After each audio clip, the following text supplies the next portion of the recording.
Kung mayroon man daw malalim ang pagkakaugnay sa maanumalyang flood control projects, ito ay si dating DPWH Secretary Manny Bonoan at hindi si dating House Speaker Ferdinand Martin Romualdez.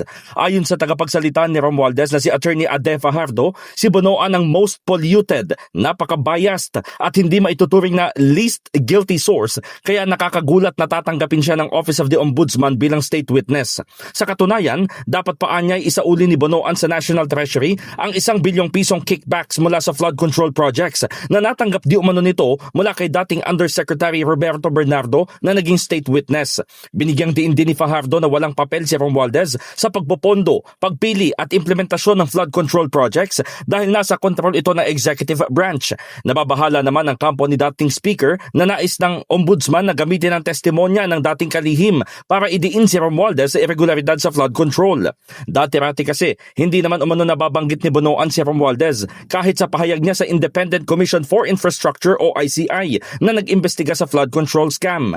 Bukod dito, kinwestiyon ng abogado na makalipas ang mahigit 1 taon nang pumutok ang flood control scandal, ngayon lang naging handa si Bonoan na idiin si Romualdez.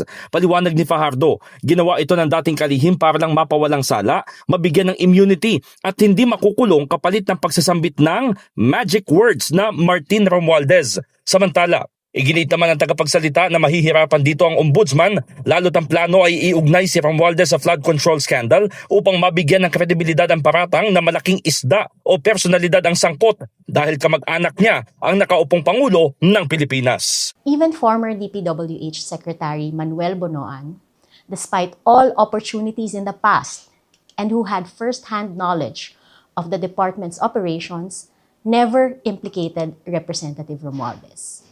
Simple lang kung bakit. Because Representative Romualdez was not involved. The issue traces back to the national budget process. Sa prosesong yan, no single person, not even the Speaker of the House, can control. The National Expenditure Program is prepared by the executive through the DBM and implementing agencies including the DPWH. No speaker can dictate upon cabinet secretaries. Neither can he dictate upon senators who exercise their own independent constitutional mandate. In the heart of changing lives, ako si Brigada Haji Caaminio ng 105.1 Brigada News FM Manila, the Music and News Authority.